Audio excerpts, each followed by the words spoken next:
Solo, a Star Wars story, continues to falter at the box office.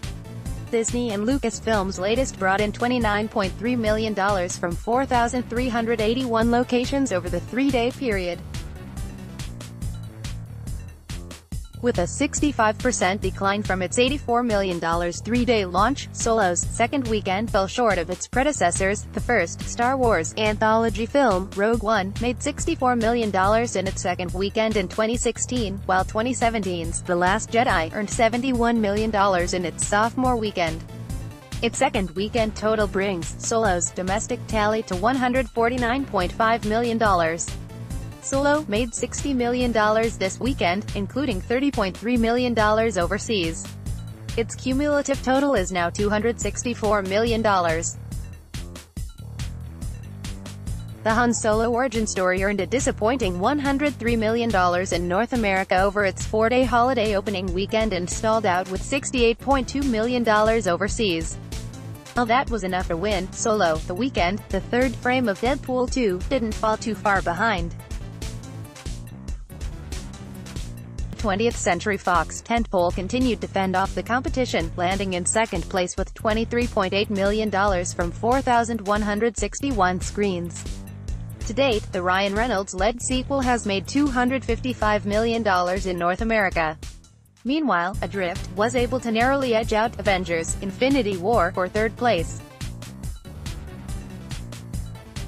The STX film, starring Shailene Woodley and Sam Claflin, anchored in $11.5 million when it expanded to 3,015 locations this weekend.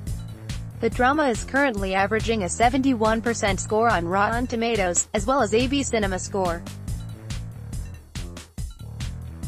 Infinity War secured $10.5 million from 3,570 screens during its sixth outing, bringing its domestic tally up to $643 million. Internationally, the Marvel and Disney film brought in another $24.3 million this weekend. That brings its worldwide tally up to $1.96 billion, making it the fourth biggest release of all time. Book Club rounded out the top five, earning $6.6 million from 3,169 screens during its third weekend. Paramount Pictures comedy starring Diane Keaton, Jane Fonda, Candice Bergen, and Mary Steenburgen has made $47 million at the North American box office. BH Tilt's Upgrade debuted on par with estimates, bowing with $4.5 million on 1,457 screens. The R-rated thriller currently boasts an 85% critics score on Rotten Tomatoes, along with a 91% audience rating. The final wide release of the weekend was Johnny Knoxville's Action Point, which landed with $2.2 million in 2,032 locations. The comedy is not faring well critically either, holding a 17% Rotten Tomatoes average and C Cinema score. In 10th place, MGM and Lionsgate Pantaleon's Overboard notched $2 million at 1,228 locations.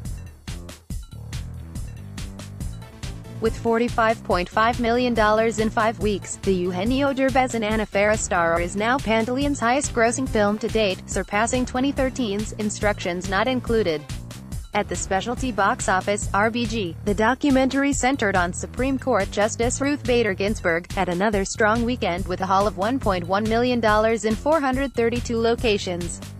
With its domestic tally at $7.8 million, RBG surpassed I Am Not Your Negro, $7.1 million, to become Magnolia's highest-grossing film.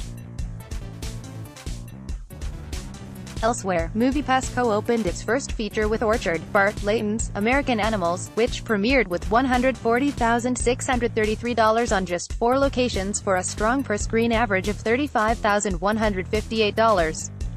The year-to-date box office is up 6.2%, crossing $5 billion in 2018, according to Comscore. The same weekend last year, Wonder Woman launched with $103 million and went on to become the top-grossing film of the summer at the domestic box office. Due partially to a number of holdovers, the weekend-to-date box office is down 43.3%.